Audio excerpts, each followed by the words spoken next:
चित्रकूट में कामदगिरी के जिस पर्वत पर भगवान ने विश्राम किया, उसके कोने पर चढ़ने के बाद अब तो रास्ते भर भी कुछ मकान और कुछ साधु संतों की कुटियां हैं। वहां एक बहुत बड़ा पत्थर रखा हुआ है। सुनते हैं कि ये सदियों से 8000 वर्षों से तभी से ऐसा ही रखा हुआ है। उस पर बैठकर रात्रि भर लक्ष्मण निरीक्षण करते थे कि किसी दिशा से असुरों का प्रवेश तो नहीं हो रहा, कोई गलत पशु तो नहीं आ रहा। ये एआई सिखाई गई लक्ष्मण को कि लक्ष्मण आंख खोले बैठे हैं, अगर कोई नहीं आ रहा तो सो रहे हैं। लेकिन जैसे ही उस लेजर किरणों के किसी क्षण में किसी निश्चर ने प्रवेश किया, तुरंत ही लक्ष्मण जाग जाते हैं और उनका हाथ धनुष पर कस जाता है। ये एआई का प्रयोग। मैंने कहा कि खड़ी बोली में राम की कहानी सबसे पहले अग्रवाल समाज के ही एक कवि के यश में आई। मैथिली शरण गुप्त जी ने साकेत लिखी। उसमें पूछता है कवि प्रकृति से कि जाग रहा यह कौन धनुर्धर। देखिए लक्ष्मण की प्रतिमा पीछे, जबकि भुवन भर सोता है, पूरी दुनिया सो रही है, ये कौन आदमी है जो जाग रहा है? और कैसा लग रहा है? ऐसा लग रहा है जैसे कामदेव ने वनवास ले लिया हो। भोगी कुसुमा युद्ध योगी सा, कुसुम के आयुध जिसके हैं ऐसे योगी जैसा पैदा हो रहा है। भोगी कुसुमा युद्ध योगी सा बना दृष्टिगत होता है, किस व्रत में है वीर व्रती है, निद्रा का यों त्याग किए, राज भोग के योग्य विपिन में बैठा आज विराग लिए। कवि पूछता है कि ये तो महल में रहने लायक है, ये कामदेव जैसा सुंदर व्यक्ति वलकल पहने हुए और अपना तीर चलाए हुए, ये कौन जाग रहा है? विशिष्ट सुरक्षा प्राप्त लोगों के अंगरक्षकों को आपने देखा होगा, वो दिन के समय काला चश्मा लगाए केवल यूं देखते रहते हैं कि किसी आदमी की किसी चहल पहल में कोई बुरा विकार तो नहीं है। लक्ष्मण इसी भावना के साथ रात्रि में देख रहे हैं। क्यों देख रहे हैं? कवि पूछता है क्यों देख रहे हैं? तो कवि को उत्तर मिलता है। कहते हैं कि बना हुआ है प्रहरी जिसका इस कुटीर में क्या धन है। इस कुटिया में ऐसा कौन सा रिजर्व बैंक ऑफ इंडिया है जिसके लिए ये आदमी बैठा है रात भर? जिसकी रक्षा में रत इसका तन है, मन है, जीवन है। उत्तर देखिए और बलिहारी हो जाइए। मर्त्य लोक मालिन्य मेटने स्वामी संग जो आई है, तीन लोक की लक्ष्मी ने यह कुटी आज अपनाई है। कवि दो प्रश्न छोटे छोटे हैं। श्रीकांत शुक्ल यहां सुनने आए हैं। वे कह रहे हैं कि कल आपने सिर्फ भरत पर बात की, क्या लक्ष्मण और शत्रुघ्न जी से भगवान का उतना प्रेम नहीं था? ऐसा नहीं है। अब शत्रुघ्न जी पर सबसे कम बोला गया है। मेरा तो मन है कि एक दिन मैं शत्रुघ्न जी पर ही बोलूं किसी प्रकार से।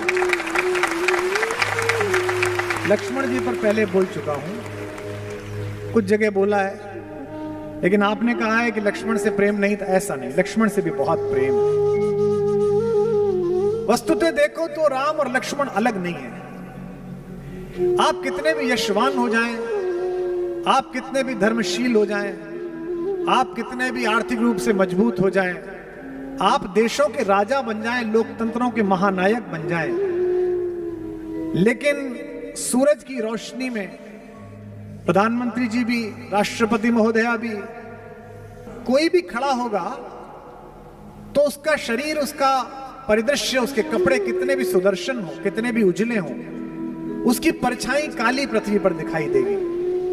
जब से पृथ्वी बनी है कोई सिकंदर ऐसा पैदा नहीं हुआ कि जिसकी परछाई उजली हो। केवल इस विश्व की मर्यादा में इस पृथ्वी पर केवल हमारे राघवेंद्र भगवान राम ही ऐसे चले जिनकी परछाई उजली है। भगवान नीले वर्ण के हैं और उनकी परछाई की तरह चलने वाले लक्ष्मण जी उजले वर्ण के हैं। लक्ष्मण भगवान की उजली परछाई। आप कभी चित्रकूट पधारिए, बहुत अद्भुत जगह है। इतनी अद्भुत कि दो प्रदेशों का दावा है कि हमारा है, कि हमारा है। आधा चित्रकूट उत्तर प्रदेश में है, आधा चित्रकूट मध्य प्रदेश में। माता मंदाकिनी की धारा उनको अलग अलग करती है। कुछ नहीं है, नक्शे में सिर्फ इतना ही है, इधर है इधर है। एमपी वाले भी कहते हैं कि हमारे यहां रहे भगवान, हम यूपी वाले कहते हैं कि हमारे यहां भी रहे। चित्रकूट में कामदगिरी के जिस पर्वत पर भगवान ने विश्राम किया, उसके कोने पर चढ़ने के बाद अब तो रास्ते भर भी कुछ मकान और कुछ साधु संतों की कुटियां हैं। वहां एक बहुत बड़ा पत्थर रखा हुआ है। सुनते हैं कि ये सदियों से 8000 वर्षों से तभी से ऐसा ही रखा हुआ है। उस पर बैठकर रात्रि भर लक्ष्मण निरीक्षण करते थे कि किसी दिशा से असुरों का प्रवेश तो नहीं हो रहा, कोई गलत पशु तो नहीं आ रहा। महर्षि विश्वामित्र ने 15 वर्ष की आयु में जब राम को अपने शिष्यत्व में स्वीकार किया भगवान को, तो उन्हें बहुत सारी सिद्धियां दी थी। अक्सर लोग पूछते हैं सिद्धि क्या थी।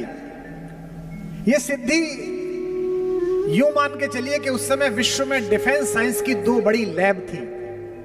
जैसे आज नासा को लैब माना जाता है, जैसे आज पेंटागन को लैब माना जाता है, विश्व की सबसे बड़ी 2 लैब थी। एक लैब के ओनर मालिक चलाने वाले थे महर्षि विश्वामित्र, और एक लैब के चलाने वाले थे महर्षि अगस्त्य। एक उत्तर भारत में काम करते थे, एक दक्षिणापथ में काम करते थे। लेकिन इन दोनों का विज्ञान तो बहुत विकसित हो गया था, लेकिन आयु क्षीण हो रही थी। और ये दोनों ही एक ऐसे सुयोग पात्र को ढूंढ रहे थे जिसके हाथ में सदियों के शोध के बाद बने हुए इन वैज्ञानिक यंत्रों को सौंप कर जाएं। पूरी दुनिया किस बात पर चिंतित है कि हमारा एक पड़ोसी देश है, उसने एटॉमिक बम बना लिया है। हमको लेकर कोई चिंतित नहीं है। हम तो सन 77 के बाद से इस प्रयास में लगे। शक्ति अगर गलत हाथों में आ जाए तो वो हिटलर पैदा करती है, और शक्ति अगर जगत के मंगल के हाथों में आ जाए तो वो गांधी पैदा करती है, पटेल पैदा करती है, तिलक पैदा करती है, भगत सिंह पैदा करती है। इस शक्ति को किसको सौंपू, विश्वामित्र सोच रहे हैं। और विश्वामित्र ने योग्यतम पात्र का चयन किया जिसका नाम है राम, जो दशरथ का युवराज है। दोनों भाइयों को लेकर गए, राम को सिखाया कि एआई का प्रयोग कैसे करना है, राम को सिखाया कि माया कैसे पहचाननी है, राम को सिखाया कि एक बाण से ही हजारों लोगों को कैसे समाप्त करना है, राम को सिखाया कि अनावृष्टि कैसे रोकनी है। लक्ष्मण को भी एक सिद्धि सिखाई। लक्ष्मण को सिद्धि सिखाई कि बिना पलक झपकाए जागते हुए कैसे सोना है। ये बात 30 साल पहले जब ऐसी ही किसी उद्बोधन पीठिका से मुझसे भी महनीय किसी ऋषि मुख ने कही होगी कि एक ऐसा आदमी जाग कर देख रहा है जो पीछे सो रहा है लेकिन आगे जाग रहा है। तो पश्चिम के विज्ञानवादी लोगों ने कहा ये तो संभव ही नहीं है, या तो आदमी सोएगा या आदमी जागेगा। आजकल नया घर बनवाइए तो जो एआई और ऑटोमेशन का काम करने वाले आते हैं आर्किटेक्ट के साथ, करोड़ों रुपए लेते हैं आजकल। पर्दा खुल जाएगा, पर्दा बंद हो जाएगा, वो पीछे हल्का वाला पर्दा खुलेगा फिर बंद वाला खुलेगा। तो वो एआई वाले कहते हैं कि हम जो कैमरा गैलरी में लगा रहे हैं ये आपकी रिकॉर्डिंग की मेमोरी खराब नहीं करेगा। अगर कोई आहट नहीं है, कोई चला नहीं है तो रिकॉर्ड नहीं होगा, लेकिन अगर बंदर कूद जाए, आदमी कूद जाए तो तुरंत रिकॉर्ड हो जाएगा। ये एआई है, artificial intelligence of N equipment. ये एआई सिखाई गई लक्ष्मण को कि लक्ष्मण आंख खोले बैठे हैं, अगर कोई नहीं आ रहा तो सो रहे हैं। लेकिन जैसे ही उस लेजर किरणों के किसी क्षण में किसी निश्चर ने प्रवेश किया, तुरंत ही लक्ष्मण जाग जाते हैं और उनका हाथ धनुष पर कस जाता है। ये एआई का प्रयोग। मैंने कहा कि खड़ी बोली में राम की कहानी सबसे पहले अग्रवाल समाज के ही एक कवि के यश में आई। मैथिली शरण गुप्त जी ने साकेत लिखी। उसमें पूछता है कवि प्रकृति से कि जाग रहा यह कौन धनुर्धर। देखिए लक्ष्मण की प्रतिमा पीछे, जबकि भुवन भर सोता है, पूरी दुनिया सो रही है, ये कौन आदमी है जो जाग रहा है। और कैसा लग रहा है? ऐसा लग रहा है जैसे कामदेव ने वनवास ले लिया हो। भोगी कुसुमा युद्ध योगी सा, कुसुम के आयुध जिसके हैं ऐसे योगी जैसा पैदा हो रहा है। भोगी कुसुमा युद्ध योगी सा बना दृष्टिगत होता है, किस व्रत में है वीर व्रती है, निद्रा का यों त्याग किए राजभोग के योग्य विपिन में बैठा आज विराग लिए। कवि पूछता है कि ये तो महल में रहने लायक है, ये कामदेव जैसा सुंदर व्यक्ति वलकल पहने हुए और अपना तीर चलाए हुए ये कौन जाग रहा है? विशिष्ट सुरक्षा प्राप्त लोगों के अंगरक्षकों को आपने देखा होगा, वो दिन के समय काला चश्मा लगाए केवल यूं देखते रहते हैं कि किसी आदमी की किसी चहल पहल में कोई बुरा विकार तो नहीं है। लक्ष्मण इसी भावना के साथ रात्रि में देख रहे हैं। क्यों देख रहे हैं? कवि पूछता है क्यों देख रहे हैं, तो कवि को उत्तर मिलता है। कहते हैं कि बना हुआ है प्रहरी जिसका इस कुटीर में क्या धन है। इस कुटिया में ऐसा कौन सा रिजर्व बैंक ऑफ इंडिया है जिसके लिए ये आदमी बैठा है रात भर, जिसकी रक्षा में रत इसका तन है, मन है, जीवन है। उत्तर देखिए और बलिहारी हो जाइए। मर्त्य लोक मालिन्य मेटने स्वामी संग जो आई है, तीन लोक की लक्ष्मी ने यह कुटी आज अपनाई है। कवि कहता है कि एक रिजर्व बैंक नहीं, पूरी पृथ्वी के किसी भी प्रकार के धन की जो मालकिन है वो इस कुटी में बैठी हुई है। वीर वंश की लाज यही है, फिर क्यों वीर न हो प्रहरी। विजन देश है, जंगल है, निशा शेष है, निशाचरी माया ठहरी।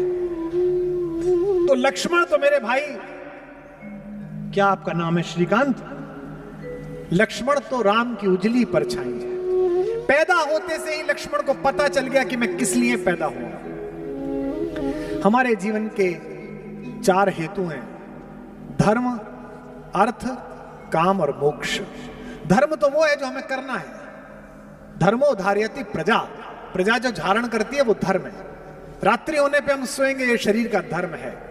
दिन भर का जो भोजन किया है उसका पाचक तत्व अलग निकाल दिया जाएगा और उसका अपाच्य सुबह ही सुबह हम त्याग देंगे, ये शरीर का धर्म है। लेकिन आत्मा का धर्म क्या है, उसका अर्थ क्या है, ये पहले दिन से लक्ष्मण को पता चला। मेरे बाबा कहते हैं गोस्वामी जी, 12 ही से निज हितपति जानी। बचपन से ही अपने हित के बारे में समझ लिया कि मेरा हित का पति कौन है, मेरा जीवन किसके चरणों में है। लक्ष्मण राम चरण रति मानी। कल आकुल की मैंने पंक्तियां सुनाई, उसी का एक पद सुनाता हूं। बचपन में चारों बच्चों को एक एक सोने के पालने में लिटाया और पहली बार सबको दिखाना था राज दरबार को कि कौन से 4 बच्चे दशरथ के यहां पैदा हुए हैं। एक हमारे वे बाल स्वरूप, वे रामलला, दूसरे में भरत जी लिटाए गए, तीसरे में लक्ष्मण लिटाए गए, चौथे में शत्रुघ्न लिटाए गए।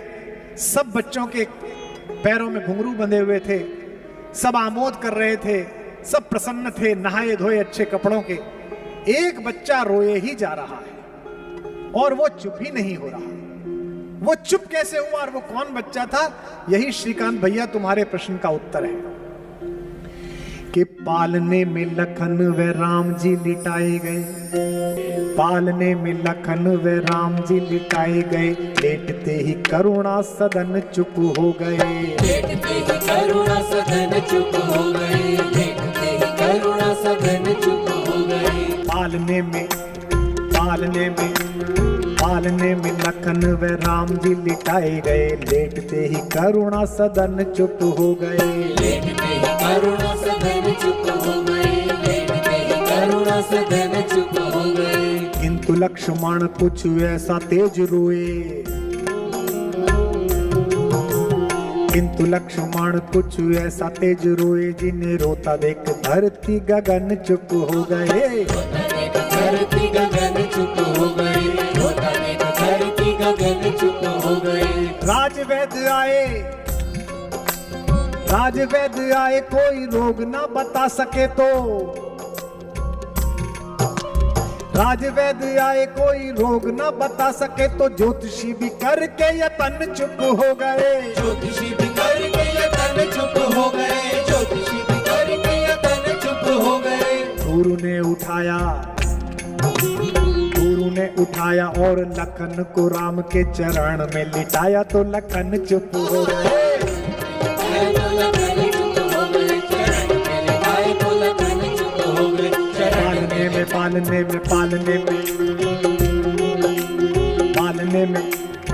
पालने में लखन व राम जी लिटाए गए, लेटते ही करुणा सदन चुप हो गए। लेटते ही करुणा सदन चुप हो गए, लेटते ही करुणा सदन चुप हो गए।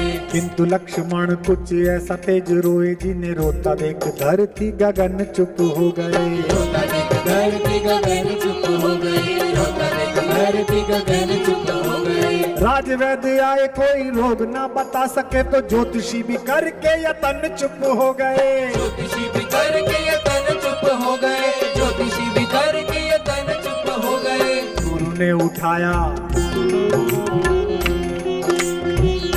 उठाया और लखन को राम के चरण में लिटाया, तो लखन चुप हो गए। चरण में लिटाया तो लखन चुप हो गए, चरण में लिटाया तो लखन चुप हो गए। बचपन में जिस बच्चे को यह पता चल गया कि किन चरणों के प्रभाव से मेरे पीड़ा का उपचार होगा, वे लक्ष्मण है। इसलिए आपका प्रश्न कि भरत से कम प्रेम है कि ज्यादा प्रेम है, नहीं, सबसे बराबर है।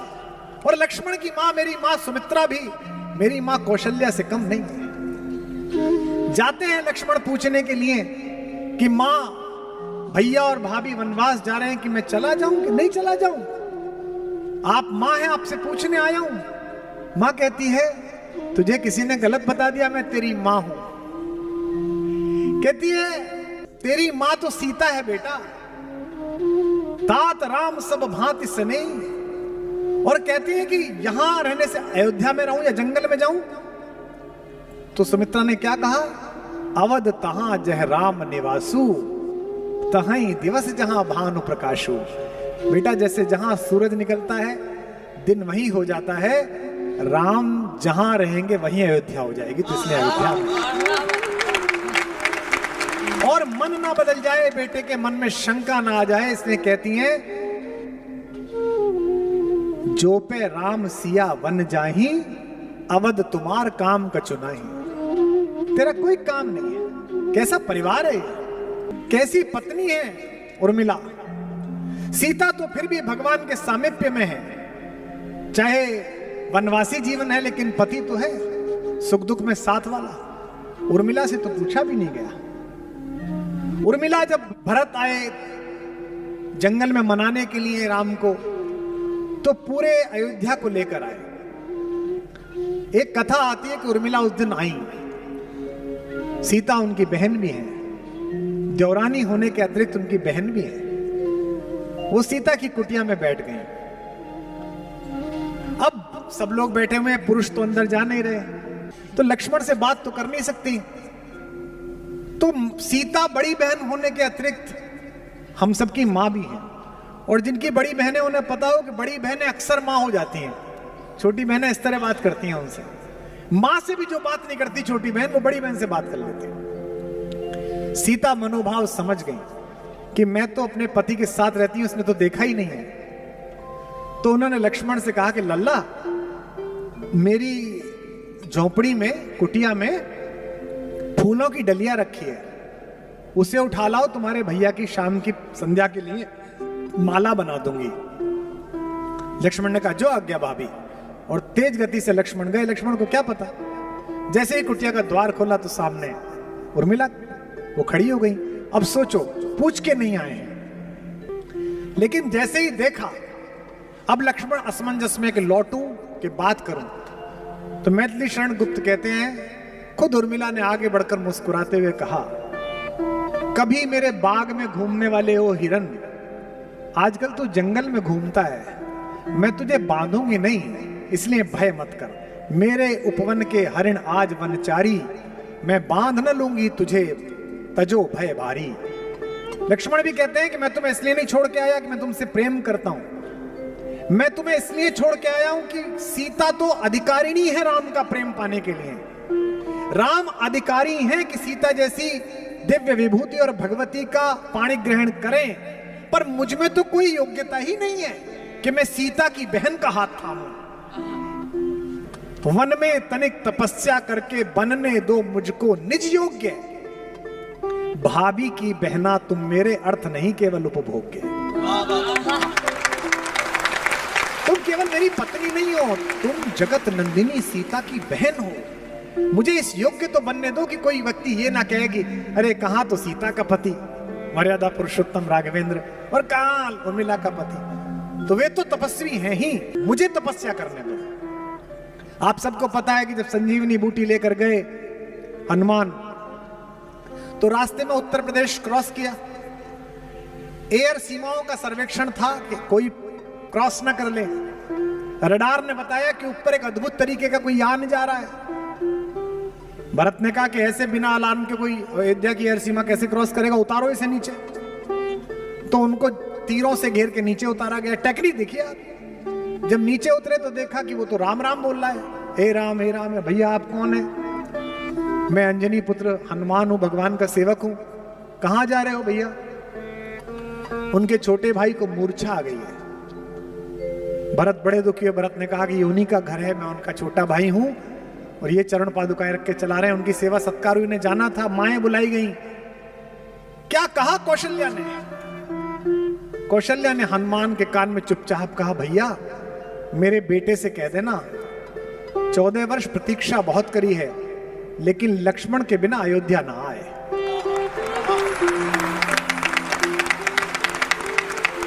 रोती हुई कौशल्या अपने आंगन की तरफ चली। पीछे खड़ी हुई सुमित्रा आई। सुमित्रा ने कहा, भैया मुझे पता नहीं दीदी ने तुमसे क्या कहा है, राम से कह देना सीता को वापस लेके आए। लक्ष्मण ना भी रहा तो मेरे पास अभी एक लाल और है, उसे साथ लड़ने के लिए भेज दूंगी। ये घर है। हनुमान की विदाई की तैयारी हो रही है, सब दुखी चिंतित हैं और उर्मिला प्रसन्न है, चहक रही है। हनुमान भैया दूध पी लीजिए, हनुमान भैया ले। हनुमान ने अकेला एकांत पाकर चरण पकड़ लिए कि माता आपका पति मृत्युशैया पर है, मूर्छित है, और आप मुझे दूध पिला रही हैं। आपको तो कहना चाहिए जल्दी जा जल्दी जा। तो उर्मिला हंसने लगी कि भैया तुमसे किसने कहा कि मेरा पति मृत्युशैया पर है? हनुमान ने कहा मैं देख के आया हूं। उर्मिला ने कहा कि आप गलत फहमी में, यदि विश्वास ना हो तो 5-7 दिन रुक जाओ, मेरे पति को कुछ नहीं होगा।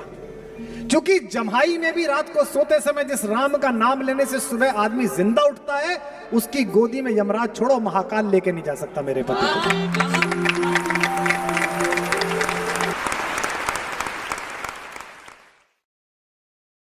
प्रतिवर्ष रामलीला हो रही है। रामलीला की क्या कहानी है? रामलीला की कहानी इतनी है कि एक दशरथ के पुत्र हैं जो वनवास के बाद अपनी पत्नी के एक अनाचारी के द्वारा हरण करने के उपरांत उसका वध करके वापस लौटते हैं 9 दिन बीतने के बाद। इस कहानी में क्या नया है? इस कहानी में कुछ तो अमृत तत्व है कि दुनिया के सबसे बड़े संकट कोरोना के समय भी ये कहानी भारतीय टेलीविजन पर दिखाई गई तो पूरी दुनिया की नंबर 1 टीआरपी लेकर वो कार्यक्रम भी आ गया। ऐसा क्या कहानी है?